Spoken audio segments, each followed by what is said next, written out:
वो तो मैंने पूरा कर ही लिया है। और जिन सभी को मैंने अभी नर्क भेजा है वो तो काफी लो लाइफ के थे, वो तो काफी ज्यादा गिरे हुए इंसान थे, लेकिन मैं अपने दोस्त के साथ ऐसा नहीं करना चाहता था। ब्रह्मांड उसे बताता है कि कोई भी यहाँ पे लो लेवल या हाई लेवल नहीं होता, नर्क में तो सभी इक्वल होते हैं, सभी को उतना ही दुख दर्द मिलता है। तभी भी ब्रह्मांड देखता है कि वो तो और भी ज्यादा खतरनाक होता जा रहा है।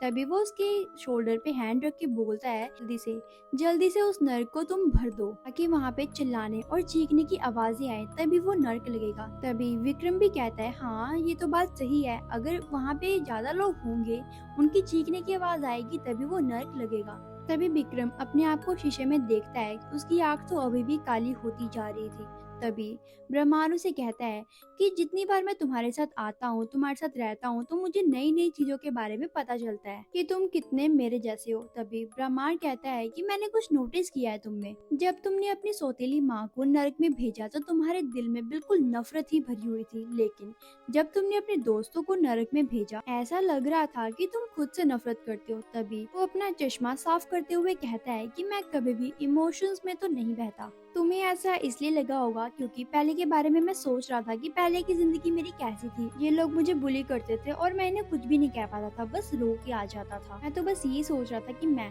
पहले क्यों नहीं लड़ पाया इनसे, लेकिन अब तो मैं अपना फ्यूचर प्लान करता रहता हूँ कि आगे मुझे क्या करना है और क्या करना चाहिए। उसके बाद विक्रम क्लास से निकल के अपने घर जा रहा होता है और वो डेविल भी उसके पीछे पीछे जा रहा होता है। वो आकर अपने घर पे बैठ जाते हैं। बीबामार खिड़की से देख रहा होता है कि एक आदमी ऊपर आ रहा होता है। तभी वो उसको बताता है कि एक आदमी ऊपर आ रहा है। तभी बामार उसे कहता है कि तुम्हारे फादर के साथ तुम्हारा कोई भी अच्छा रिश्ता नहीं है ना, और होगा भी कैसे, तुम तो 3 3 महीने अपने रूम से बाहर ही नहीं आते थे, जिसके कारण तुम्हारा किसी से भी अच्छा रिलेशन नहीं बन पा रहा है ना। तो यहाँ पे तो तुम्हारी पैसे वाली ट्रिक भी काम नहीं आएगी, क्योंकि ये सारे पैसे तो तुम्हारे फादर के ही हैं। तो आखिरकार तुम यहाँ पे कौन सी ट्रिक अपनाने वाले हो?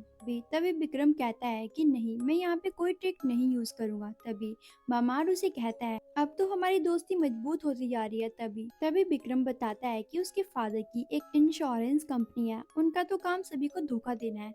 वो धोखा देकर सभी के पैसे अपने पास ही रख लेते हैं। तभी विक्रम के फादर उसके रूम में आते हैं और कहते हैं, अभी तुम किसी से बात कर रहे थे ना?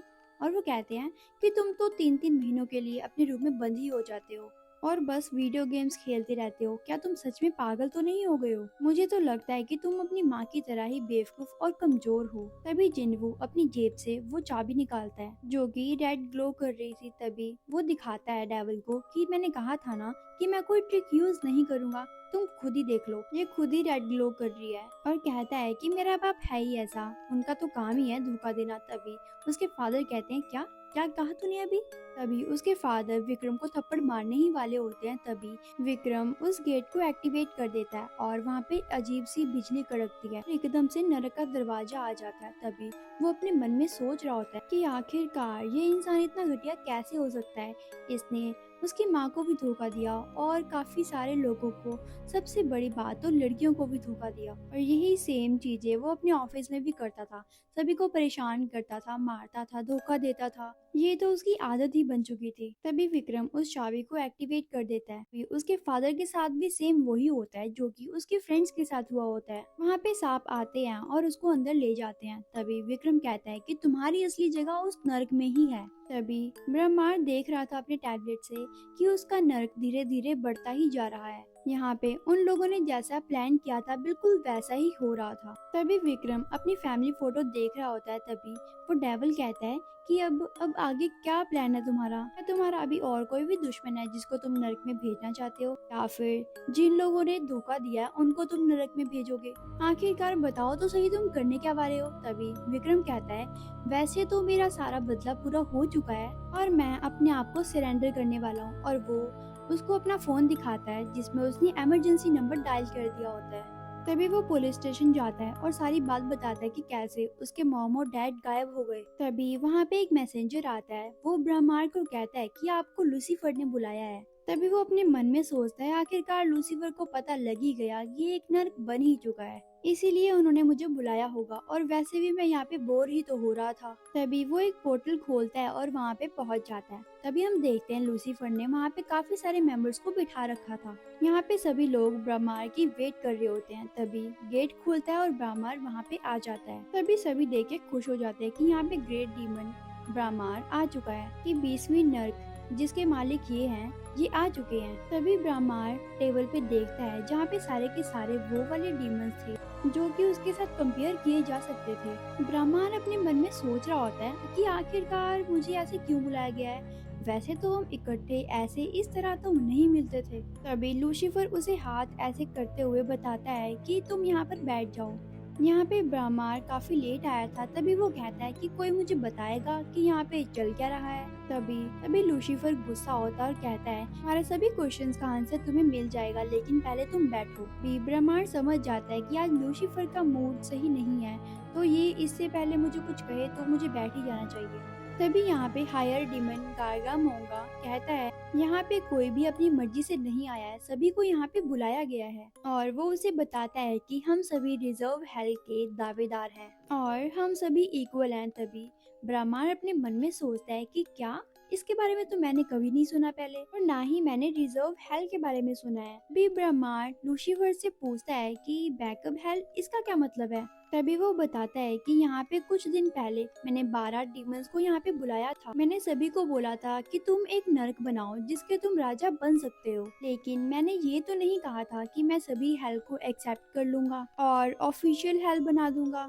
उनमें से एक फीमेल डीमन कहती है यहाँ पे 12 के 12 हायर डीमंस के पास एक नर्क है। तभी तभी यहाँ पे लूसीफर कहता है हाँ बिल्कुल सही कहा तुमने। और वो यहाँ पे ये भी कहता है कि यहाँ पे 12 के 12 डीमंस ने खुद नर्क तो नहीं बनाई है, तुम लोगों ने तो इंसानों की हेल्प ली है जिसको तुम पहले तुच्छ प्राणी समझते थे। भी ब्रह्मांड अपने मन में सोचता है कि अच्छा इन सभी ने भी इंसानों की मदद ली। अभी तक की जो बेस्ट हेल है वो तो सिर्फ डांटे ने ही बनाई है, क्योंकि इससे पहले नर्क बनाने वाला था। तभी एक आंख वाला डीमन बोलता है कि तुम कहना क्या चाहते हो, तुम क्या कहना चाहते हो कि हमें क्या करना चाहिए। तभी लूसीफर कहता है कि मैं हेल्थी कंपटीशन के फेवर में हूँ, और अगर तुम में से किसी ने भी अच्छी हेल बनाई होगी तो मैं उसे ऑफिशियल हेल बना दूंगा, लेकिन बाकी सबकी नर्क को डिस्ट्रॉय कर दिया जाएगा। तभी यहाँ पे 12 के 12 डीमंस हैरान हो जाते हैं और वो सोचते हैं अगर हमारी हेल अच्छी नहीं हुई तो हमारी हेल डिस्ट्रॉय हो जाएगी, हमारी इतनी मेहनत वेस्ट चली जाएगी। आप लोगों को याद हो तो मैंने बताया था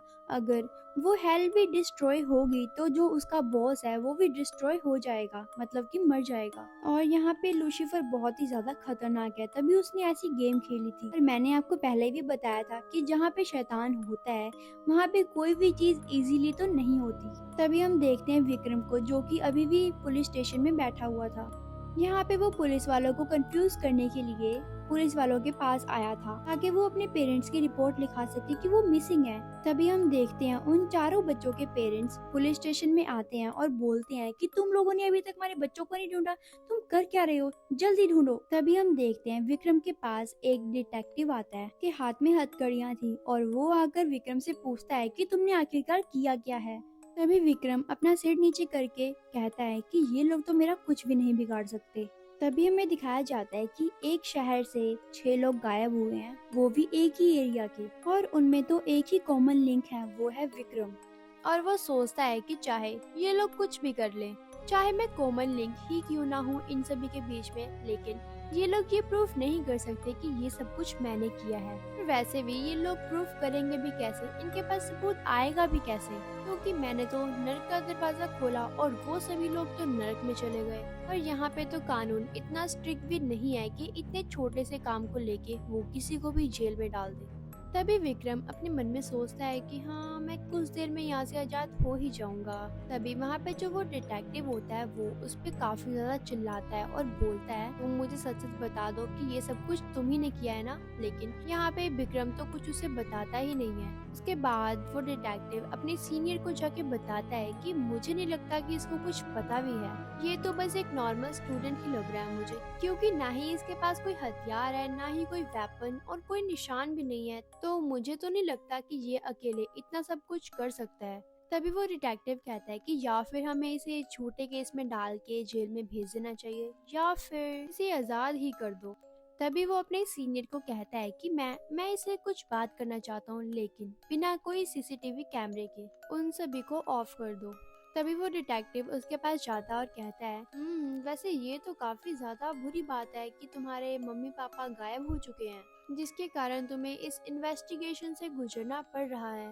लेकिन हम भी क्या कर सकते हैं, हमें तो ये जरूरी है क्योंकि हमें पता लगाना होता है कि ये सब कुछ कर कौन रहा है और क्यों कर रहा है। तभी विक्रम उसे कहता है कि मैंने तो किसी को भी नहीं मारा और ना ही इसमें मेरा कोई कसूर है।